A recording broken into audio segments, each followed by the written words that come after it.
Lenovo just did something to Microsoft that no PC maker of its size has ever done this publicly and brazenly, and they put Windows on a price tag right there on their own website, next to a cheaper version of the same laptop that doesn't have Windows at all.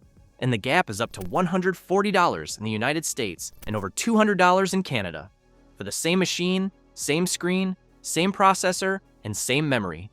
The only difference is that one of them carries Windows and the other doesn't. Let that sink in for a moment. The world's largest PC manufacturer has effectively told its customers that Windows is not a part of your computer. Windows is an add-on. On Lenovo's official US and Canadian retail websites, customers shopping for a ThinkPad are being offered a direct choice at the point of purchase. They can take the machine with Windows pre-installed, or they can take the identical hardware running either Fedora or Ubuntu Linux and pay considerably less for it. According to a report by the Linux publication, It's FOSS News, the price difference on the ThinkPad X1 Carbon, one of the most respected professional laptops in the industry, was $140 in the US and $211 in Canada. Those aren't promotional prices. Those aren't limited time offers.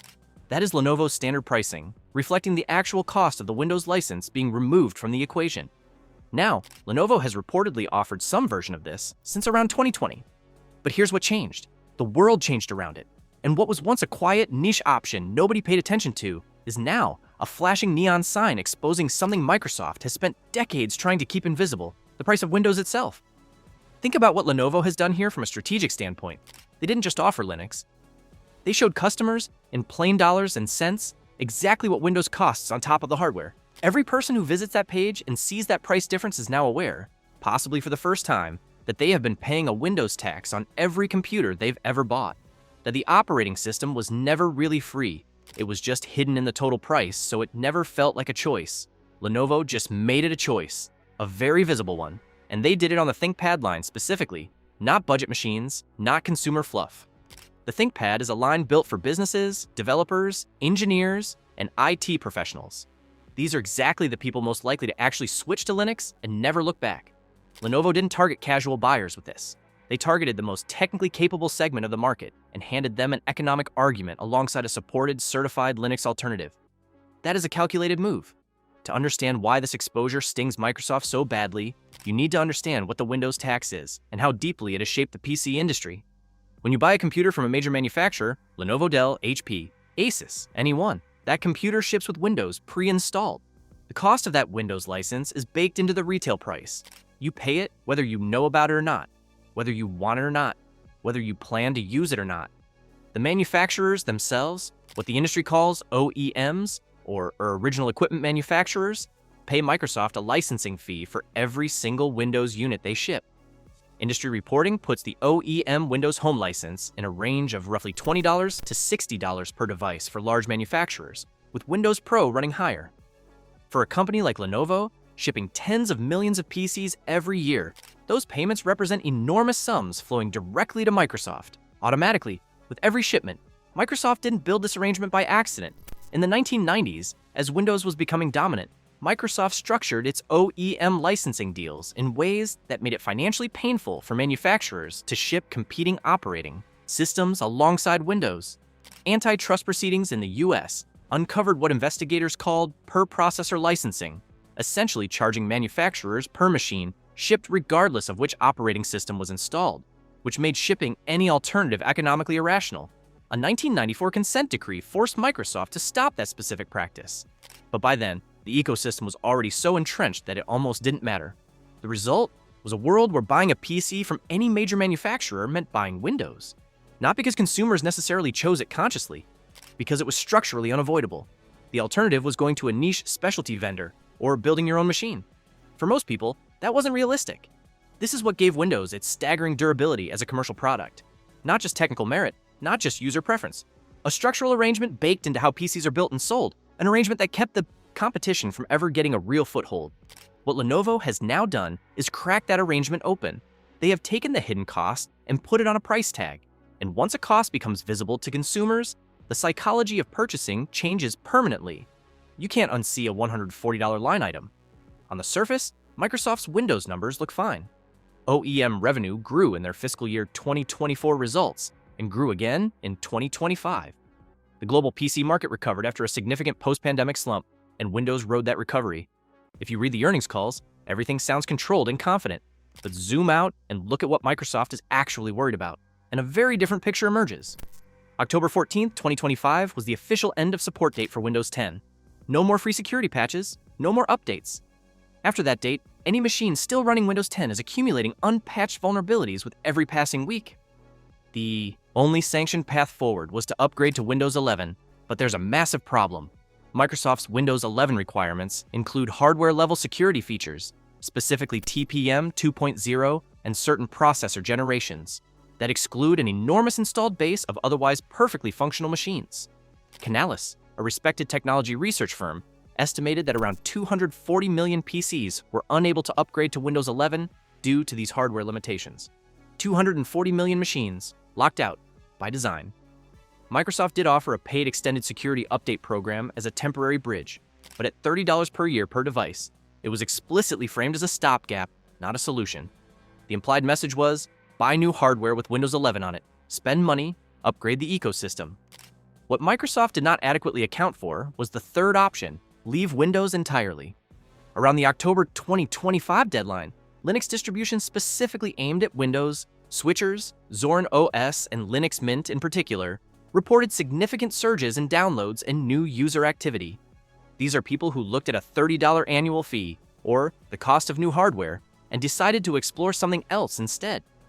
Many of them, for the first time, started seriously asking whether they actually needed Windows at all. For a significant portion of everyday computing, web browsing, email, video streaming, document editing, video calls, the honest answer is no, they don't need Windows.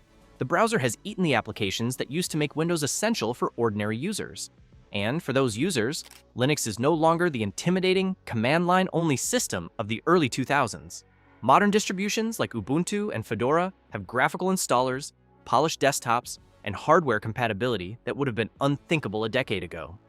Microsoft built the Windows 11 hardware wall to force a hardware refresh cycle and keep users in the ecosystem. Instead, they handed a generation of users. At the exact moment Lenovo was making Linux cheaper and more visible, a compelling reason to exit the ecosystem entirely. That is not a panicking company in the conventional sense, but it is a company watching the structural foundations of its consumer platform erode in ways that are very hard to reverse. Microsoft is not sitting still. They see the threat, and their strategic response is built around one word: AI. The Copilot Plus PC initiative is Microsoft's attempt to re-anchor Windows as a must-have platform by tying it to AI features that only Windows can deliver.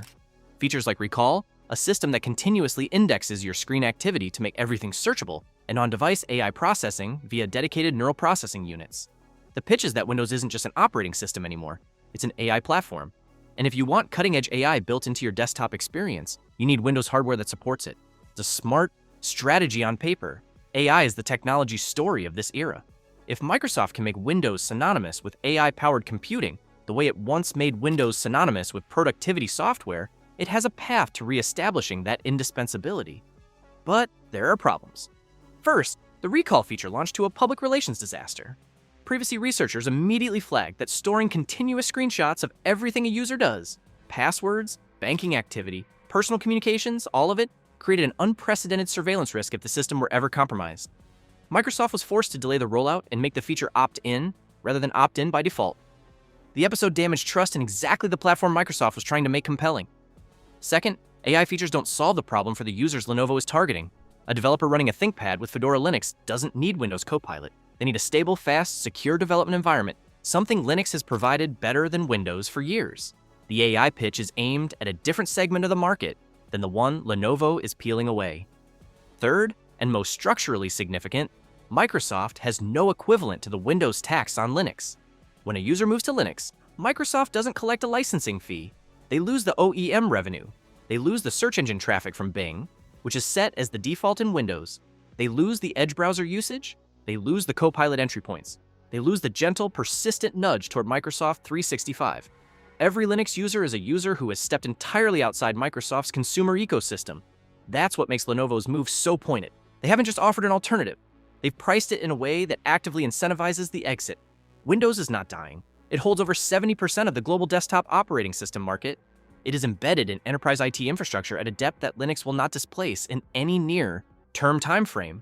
Businesses run SAP, Oracle, and countless other enterprise applications that are Windows only or Windows preferred. Hospitals, banks, governments, these institutions don't switch operating systems because a consumer electronics company changed its pricing page. But consumer computing is different, and the consumer market is where Lenovo's move lands with the most force. For an everyday user who browses the web, manages email, watches video, and writes the occasional document, Linux is already a capable alternative, has been for years. The barrier was never really capability. It was familiarity, ecosystem friction, and the invisible fact that you were already paying for Windows, so switching felt like a loss rather than a gain. Lenovo has removed that last barrier for a specific, important class of buyer. They've made the cost visible, they've made the alternative supported and certified, and they've done it at a moment when Microsoft's own decisions, the Windows 11, hardware wall, the privacy stumbles with recall, the aggressive bundling of AI features that many users didn't ask for, have pushed more people than usual toward questioning whether the relationship is still worth it. What other manufacturers do next will be telling. Dell already offers Ubuntu on select developer machines, though without the price transparency Lenovo is now showing. If Lenovo's Linux sales perform well, and they have every reason to, given the price differential, you will see other manufacturers ask themselves why they're leaving that margin on the table. The PC industry is ruthlessly competitive. Margins are thin. A manufacturer that can offer a cheaper, well-supported laptop by removing a software license they were paying Microsoft for anyway has a real competitive advantage in the right market segments. If that advantage becomes visible enough, the industry will respond to it. Microsoft spent 3 decades building a world where buying a PC automatically meant buying Windows, where the cost was invisible, the alternative was inaccessible, and the choice was effectively made for you before you walked in the door. Lenovo just put the cost on a price tag, in plain sight, on the world's most respected professional laptop line, at a moment when hundreds of millions of users are actively questioning whether they need Windows at all. Is Microsoft panicking? Officially, no. The earnings calls are calm, the revenue is growing, and the Copilot roadmap is presented with complete confidence. But the structural story, the one playing out over years, not quarters, is one of a company watching its most durable competitive advantage become slowly, visibly optional. Lenovo didn't fire a bullet. They didn't need to. They just opened a door, and enough people are walking through it that Microsoft can no longer pretend the door isn't there.